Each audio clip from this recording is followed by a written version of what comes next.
Hello and welcome back to Let's Play Rogue Trader with me, Vanguard. Let's go and finish exploring the Dark Hideout, and then we'll level up.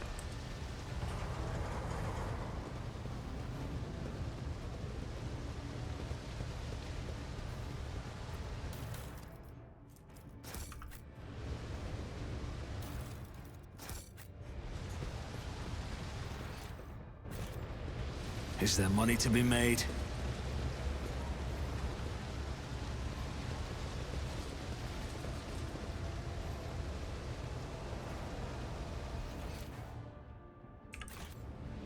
I always keep my options open.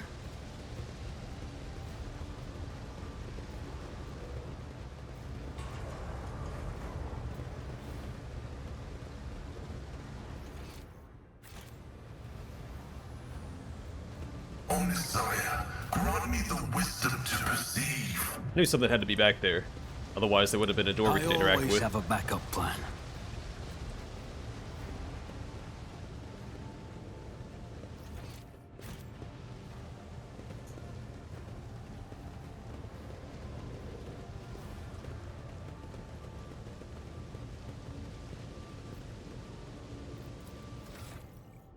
Alright, so we get a new talent. We get to read through all the new Vanguard talents, all the new archetype talents for everybody.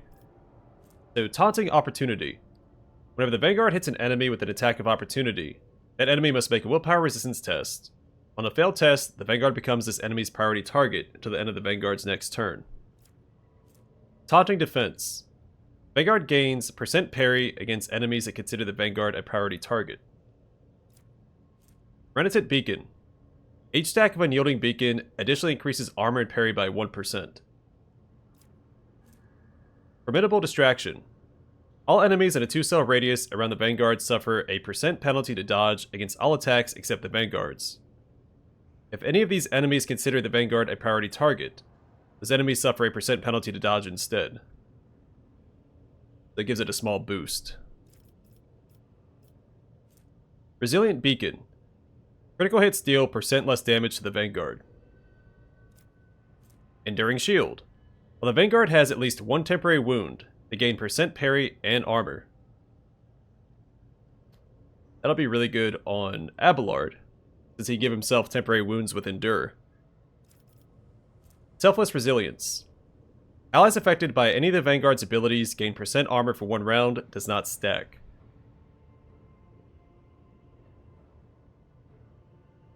So it says any of the Vanguard's abilities. I'm assuming that means I can use officer abilities as well and proc this. So that'll be really good on this character. Words of Endurance. Whenever the Vanguard's ally in a 2-cell radius around them is hit, the Vanguard grants that ally +5 temporary wounds, once per round for each ally.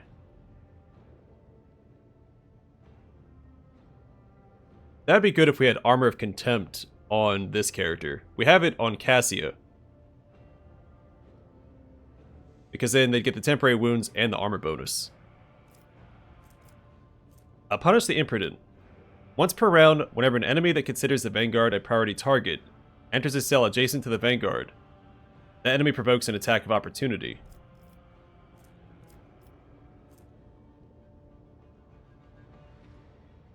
Okay, I'm seeing some synergies here.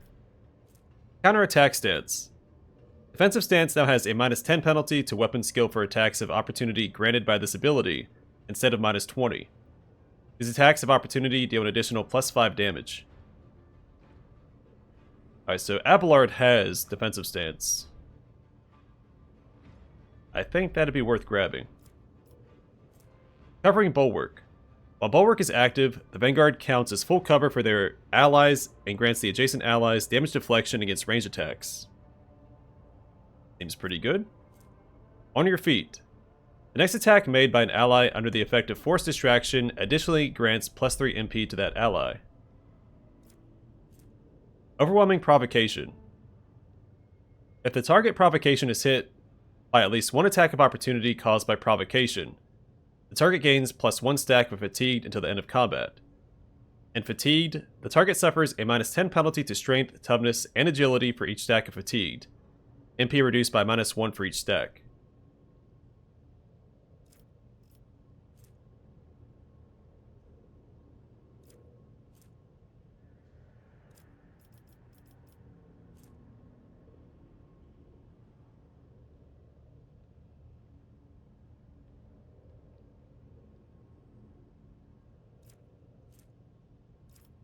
Okay.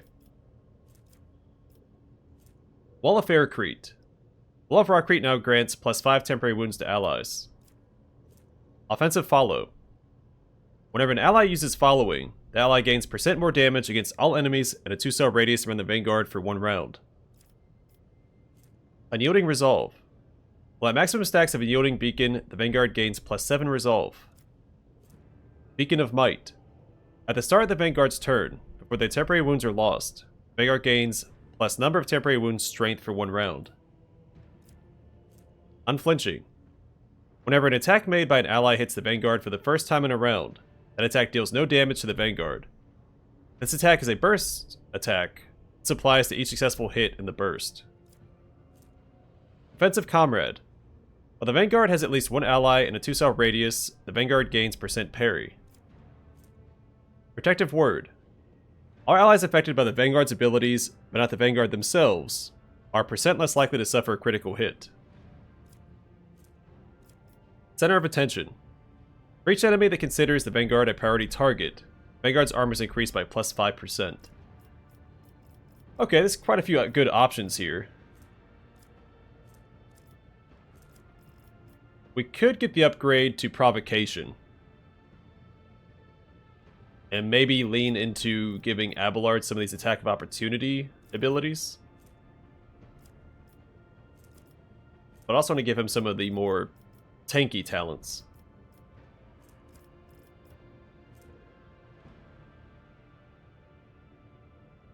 The few talents that scale with Fellowship that I think I'll grab instead, or at least first.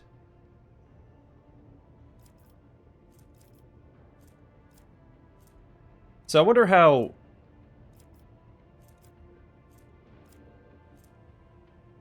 Selfless Resilience works with Lasting Impression. It says for 1 round, but does it constantly reapply itself because of Lasting Impression?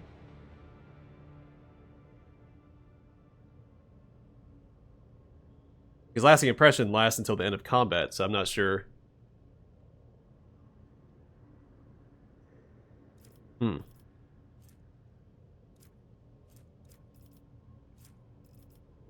We'll grab this eventually.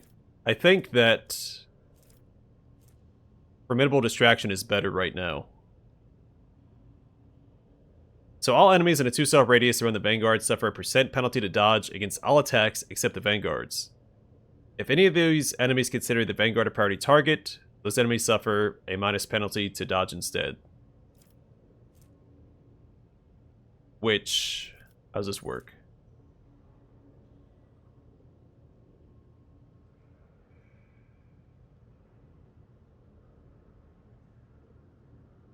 I wish Provocation made the user the priority target for 1 round or something.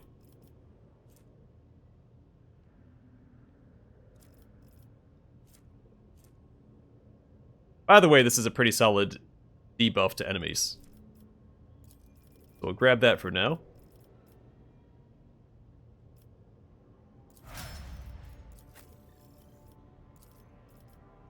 Alright.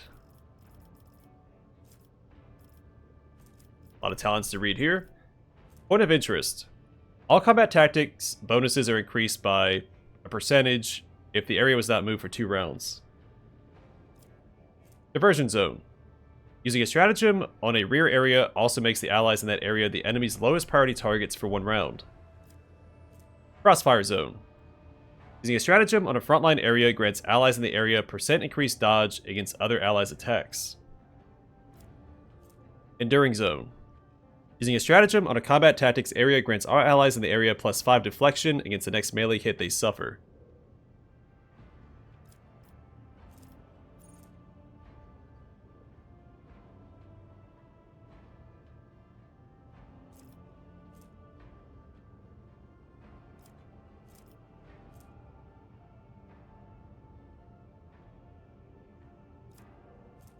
Alright, redeployment. Every time a combat tactics area is affected by a stratagem, all allies in that area gain +1 MP for the following turn, stacks with itself. Adjusting frontline. If there are more enemies than allies in the frontline area, all allies in the area gain % to parry and dodge. If there are more allies than enemies in the frontline area, all allies in the area deal % damage. I'll probably grab that. I can always adjust the front line to wherever the enemies are circling around Abelard or my main character. A personal zone. Allies, including the Grand Strategist, and the same combat tactics area with the Grand Strategist gain perception and agility. That also seems pretty solid. A strong point. Using a stratagem on a combat tactics area for the second time in a turn refunds 1 AP. This effect can be activated once per turn. Personal combat zone. Allies gain the ability to reposition the combat tactics area they are currently in at the cost of 1 AP. Critical zone. Using a stratagem on a backline area grants allies in the area % increased critical hit chance against enemies they are protected by cover from. Mobility zone.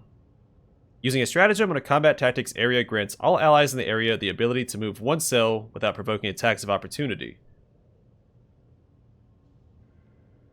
Seems pretty good. A supporting zone. Mostly for Argenta. Or any other range character. A supporting zone. Using a stratagem on a combat tactics area grants the Grand Strategist the ability to use all officer abilities on allies in the area regardless of distance. But he's not an officer, so he'll never be able to use that. Strategic Perfection. Each time the Grand Strategist uses a stratagem, they gain a stack of the Strategic Perfection effect. At 6 stacks of Strategic Perfection, the next stratagem applies the benefits of all stratagems known by the Grand Strategist, then all the stacks are removed.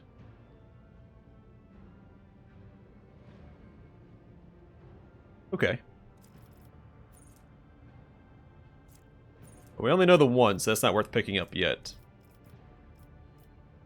Improvised Strategy. At the start of combat, the Grand Strategist gains 1 random unknown stratagem and can use it until the end of combat for 0 AP. That's a free talent. Or free ability, at least. That seems pretty solid. Sniping Zone. Each ally in the rear area gains % critical hit chance if there are no enemies in a 5-cell radius around the ally. Fire at Will. If there are no enemies in the backline area, the first attack in the turn made by every ally in that area costs -1 AP less. Disputed Zone. Enemies in the same combat tactics area with the Grand Strategist suffer a % penalty to dodge and parry. Strategic Offensive. Every enemy killed in the frontline area increases all bonuses of combat tactics areas by +1 until the end of combat. Respite Zone. All allies in the rear area are healed by medikits for a bonus more and gain the same amount of temporary wounds. Medikits used by allies in the rear area cost -1 AP less. An Escapable Zone. Rerolls forced by Killzone Stratagem are made with a -15 penalty. You just go ahead and lean into that since we have that. Fortress Zone. Allies under the effects of Trenchline Stratagem will dodge area attacks without movement and are immune to all types of forced movement. Daunting Zone. Willpower resistance tests forced by Overwhelming Stratagem are made with a penalty. Opening Strategy. The first stratagem used in a turn can be used a second time for 0 AP. That seems pretty solid. They need to apply it to multiple zones.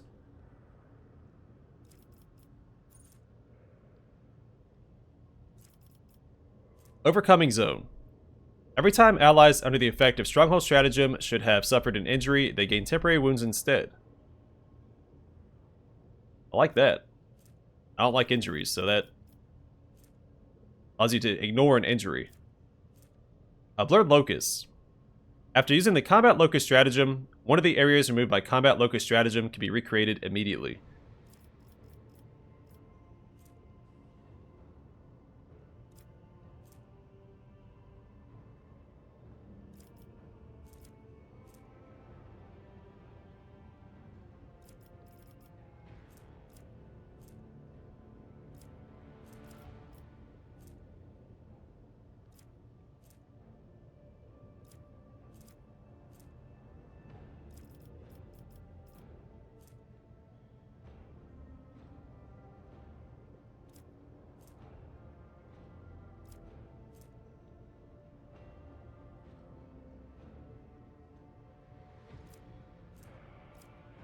There's one I was going to grab. I don't remember which one it was now.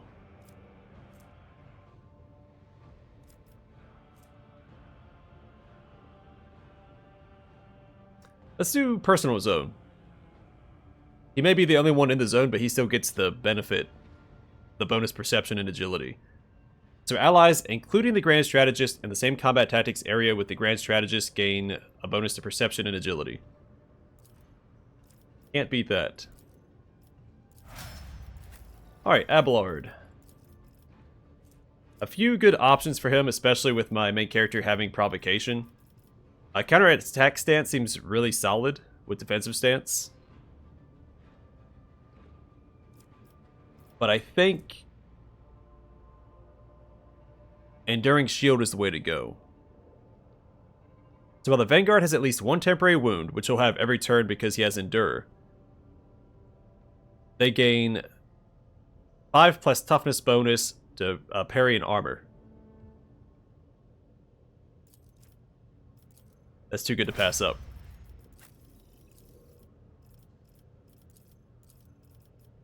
Alright, the Arch Militant talents. Quite a few to go. Yeah, that's a lot.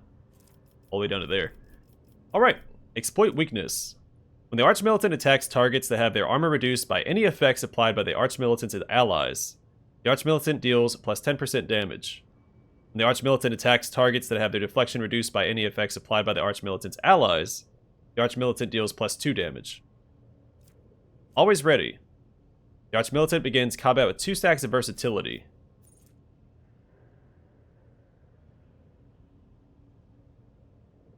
So she would start with plus 10 to weapon and ballistic skill. And she only needs 2 more stacks. Okay. Broad Expertise. When entering combat, the Arch Militant gains weapon skill and ballistic skill until the end of combat. Okay. Critical Versatility. The Arch Militant gains a plus 3 bonus to critical damage for every stack of versatility. This bonus is kept when the Arch Militant uses Cautious Approach or Confident Approach. Dependable. The Arch Militant gains a plus 2% bonus to armor for every stack of versatility. This bonus is kept when the Arch Militant uses Cautious Approach or Confident Approach. Preferred Targets. When the Arch Militant attacks targets that have their dodge reduced by any effects applied by the Arch Militant's allies, the Arch Militant gains plus 10% critical hit chance. This is pretty solid because my main character...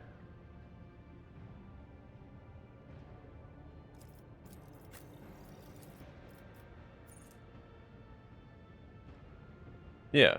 So she'd always get that as long as he's standing beside them.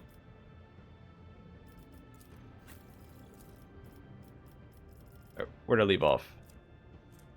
And then when the Arch Militant attacks targets that have their parry reduced by any effects applied by the Arch Militant's allies, the Arch Militant deals plus 20% critical damage. Adaptability. Getting a stack of versatility increases critical hit chance by 10% until the end of the turn. Stacks. Arms Master. Killing an enemy with a melee attack makes all the Arch Militant's range attacks this turn cost minus 1 AP, and vice versa. Does not stack. Blood Haze. As long as the Arch Militant has killed at least one enemy with a melee attack this round, the Arch Militant gains a % bonus to dodge. Ingenious. Enemies that were forced to make a resistance test by the Arch Militant will make any resistance tests from any source with a negative penalty until the end of combat. Close Quarters Training.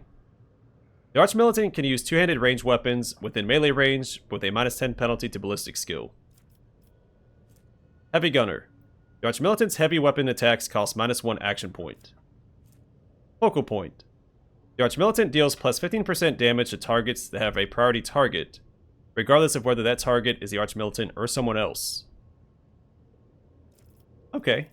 Syncs well with the Vanguard. Awaiting Orders. Every round, the first single target ability used by an ally on the Arch Militant grants plus 1 action point to that ally. Contempt for the Weak. The Arch Militant deals plus 20% critical damage against targets that are stunned, prone, or blinded. Discipline. The Archmilitant gains +1 stack of versatility whenever an ally grants the Archmilitant an extra turn. Alright. That's really easy to trigger with officers in the party. Shoot on the hands. Any ranged area and burst attacks of the Archmilitant reduce the weapon skill of all enemies hit by -10 until the end of combat. Does not stack. Dismantle. Any of the Archmilitant's area attacks, both melee and ranged, reduce the deflection of all the enemies hit by -2 and their armor by -7% until the end of combat. Does not stack. Distract. Any of the Archmilitant's burst attacks and melee area attacks reduce dodge of all the enemies hit by -8% until the end of combat. Does not stack. Accustomed to Glory. Whenever the Archmilitant or their ally uses a heroic act or a desperate measure, the Archmilitant gains +2 damage for all attacks until the end of combat. A lot of really good stuff here. Martial Art. Targets a kick must pass a toughness resistance test with a negative penalty or fall prone for 1 round. Flashfire. The cost of wildfire is reduced by -1 AP for every 3 stacks of versatility instead of 4. Survivor. Using Cautious Approach also grants the Archmilitant temporary wounds equal to 10% of the Archmilitant's maximum wounds. The same happens at the start of every turn while the Archmilitant remains under the effect of Cautious Approach. Common Steady. While under the effect of Confident Approach, the Archmilitant keeps half the usual bonuses from versatility. Breaking Attack. Devastating Attack also reduces the target's armor by 7% and toughness by -10 until the end of combat. Does not stack. All Out. As long as the Archmilitant has stacks of versatility, Reckless Rush costs 0 action points. Okay, so I think Always Ready is pretty solid.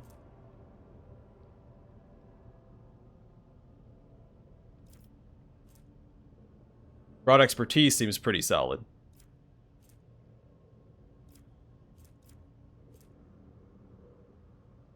Preferred Targets, so there's 3 options there. And then the next ones that caught my attention were possibly Focal Point, not yet because we don't have anything that really...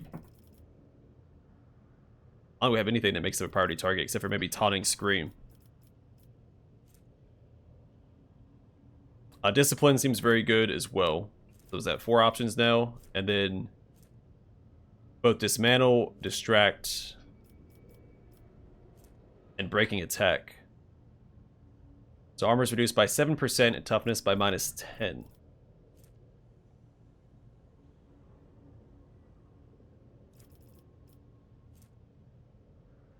So this doesn't stack with itself, right? But does it stack with Dismantle?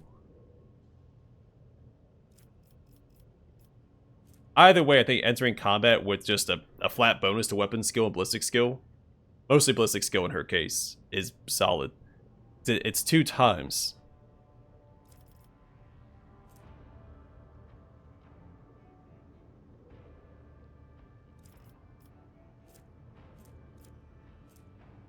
So let's go with Broad Expertise for now.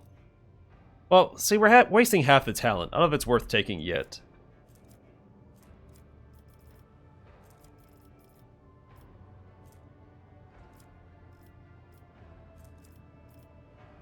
I might go ahead and take this upgrade, because I feel like the Flamer is going to struggle to get through armor later on. We start finding more heavily armored enemies.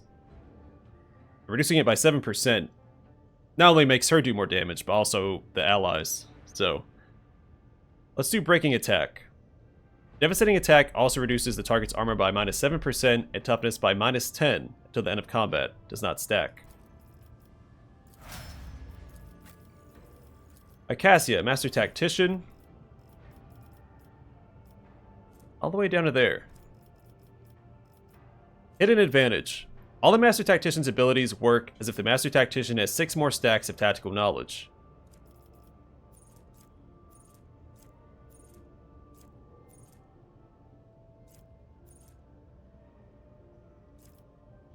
Joint Offensive. For every enemy hit by the Master Tactician's attack, the Master Tactician gains +1 stack of tactical advantage.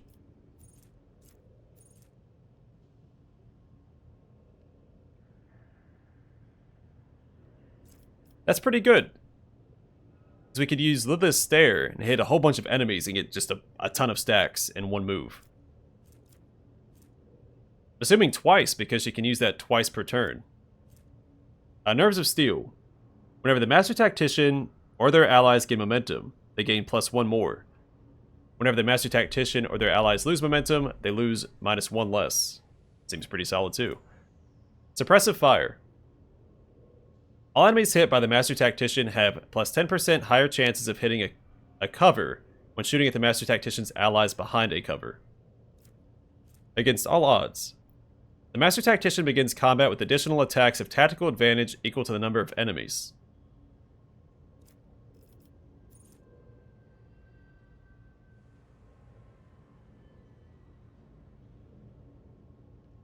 That seems pretty solid.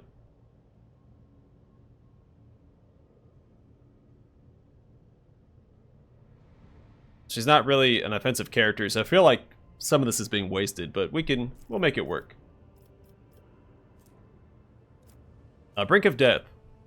The Master Tactician deals +12% more damage to targets with less than 50% wounds, and heals +20% more wounds for targets with less than 50% wounds. Reliance.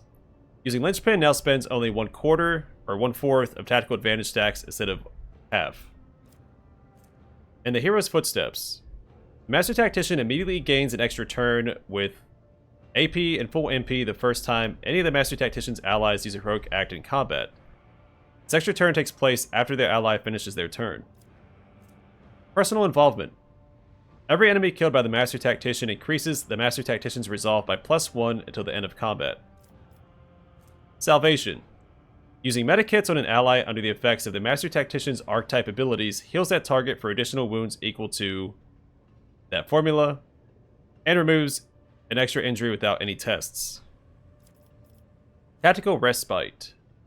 Whenever the Master Tactician reloads a weapon, all allies within a 3-cell radius around the Master Tactician also reload their weapons. Cost Effective. Grenades and medikits cost -1 less action point to use, minimum 0. That would stack with the gloves she currently has. The grenade costs 2 AP, right?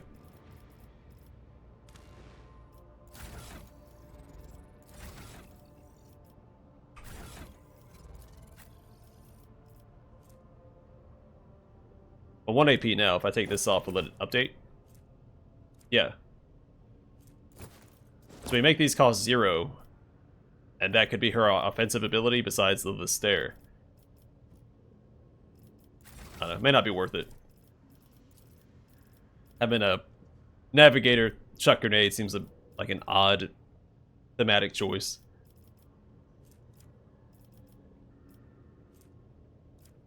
Stand Resolute. Whenever the Master Tactician heals an ally, the ally gains +1 resolve until the end of combat. This effect stacks up to a maximum of +6. Support the Advance. At the beginning of the Master Tactician's turn, if their momentum is higher than 125, the first burst fire or area attack used by the Master Tactician this turn costs -1 less action points. Minimum 0. Ally Coordination. All allies have +25% dodge against attacks made by allies, deal -25% less damage to allies, and deal -50% less additional damage with critical hits against allies. Undisputed Advantage. Press the advantage ignores cover and dodge. Heroic Inspiration. The first ability the Master Tactician uses...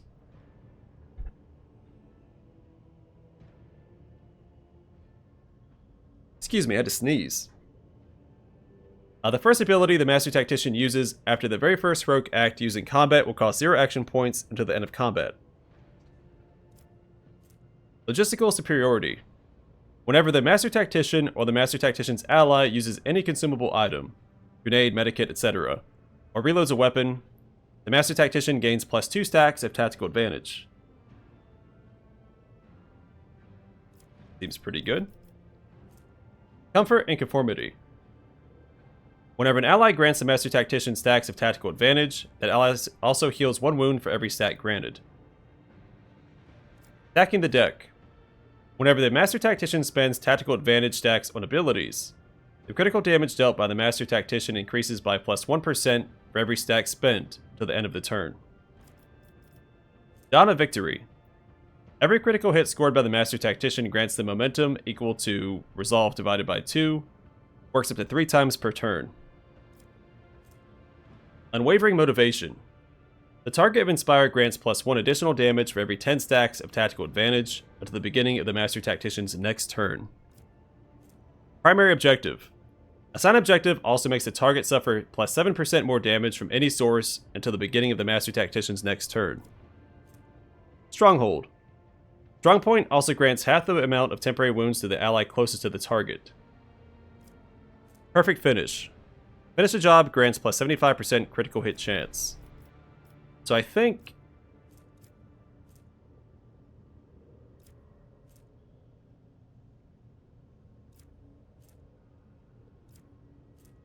Well, I'm going to lean into the temporary wounds here and go with Stronghold for now. I think there's better options towards the top, but I'm content with this for now. So Strongpoint also grants half the amount of temporary wounds to the ally closest to the target. And it grants 2 temporary wounds and 1 additional temporary wound for every 2 stacks of tactical advantage that Master Tactician has. It's not a ton, but she's also giving them armor, so they're getting more use out of the temporary wounds than they normally would. Because she has the Armor of Contempt from the Officer talent.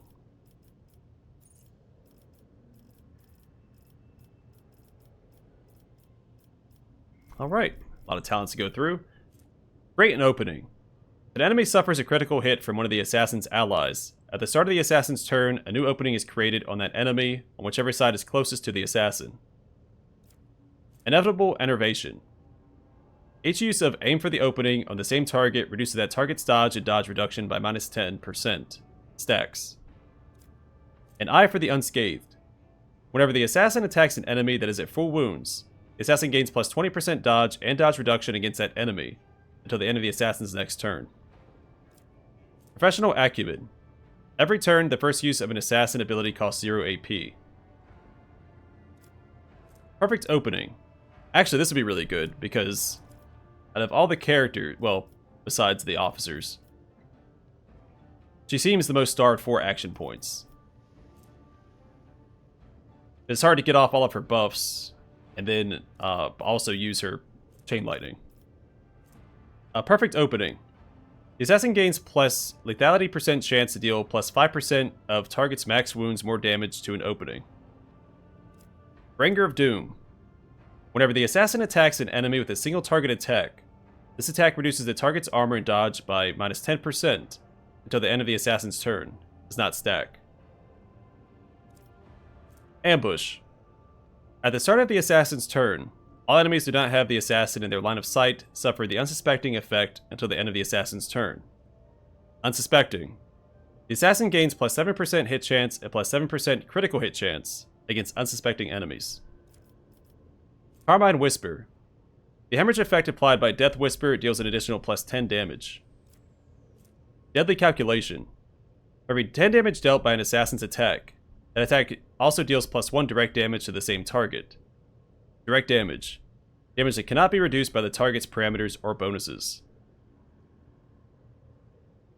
That seems pretty solid. Especially with Chain Lightning, because then she gets the bonus damage to multiple enemies. Flawless Lunge. Poison Strike also reduces the target's dodge by a percentage. Imminent Demise. Whenever the assassin deals direct damage to an enemy, the enemy suffers plus 1 stack of the vulnerable effect. Vulnerable. The character suffers a % more damage from the assassin's attacks. I wonder if it triggers at the same time.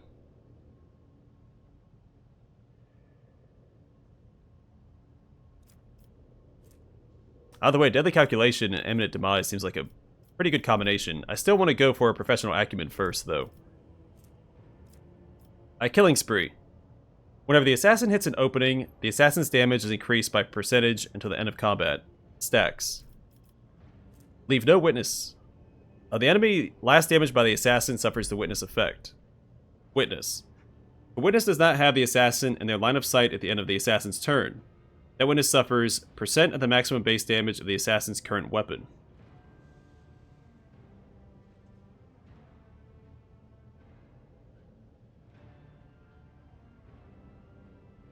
Okay. Lethality heightens. Whenever the assassin deals 5 or more direct damage to an enemy with a single attack, the assassin gains plus 10 lethality until the end of combat stacks. I see that being pretty good later on. Lone Killer. While the assassin has no allies in a 5-cell radius around them, they gain plus 10% dodge and plus 10% dodge reduction. Mortally effective. Whenever the assassin hits a target with an attack that has 100 lethality or greater for the first time in a round, the assassin immediately regains the AP spent for that attack. Seize the advantage. The assassin gains plus 15 lethality against enemies that have any of the following effects: slowed, immobilized, or hemorrhage. The bonuses gained for each of these effects but cannot exceed plus 45 lethality. Elusive speed. The assassin is elusive at the start of their turn. They gain plus 4 MP and plus 10 lethality until the end of their turn. Outsmart. Whenever the assassin hits an enemy without hitting the enemy's opening, the assassin gains plus percent dodge until the start of their next turn. Esquive? Each successful dodge grants the assassin percent damage for the next successful attack. Disarray. Whenever the assassin deals direct damage, the target must pass an agility resistance test with a penalty or become slowed until the end of their next turn. Keep your distance. Whenever the assassin has no more than one adjacent enemy, any enemy that moves into a cell adjacent to the assassin must pass an agility resistance test with a penalty or fall prone, if possible, and become immobilized until the start of that enemy's next turn. Morbid Pirouette. Dance Macabre deals additional plus 4 direct damage. Gruesome Gust. The armor penetration penalty of feigning attack is reduced to minus 20%. Alright, so professional acumen here, and then deadly calculation and imminent demise later. I should probably be writing these down, because I'm having them planned out, but I scroll through everything again later on. I go to the next page of my notepad.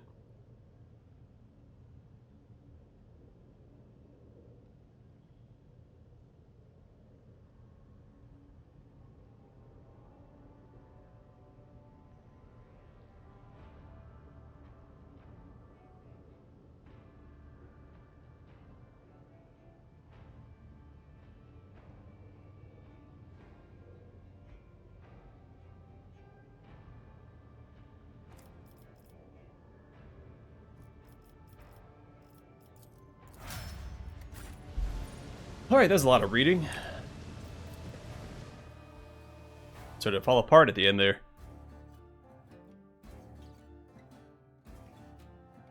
Had to sneeze and everything just kind of went downhill from there. Lost my flow.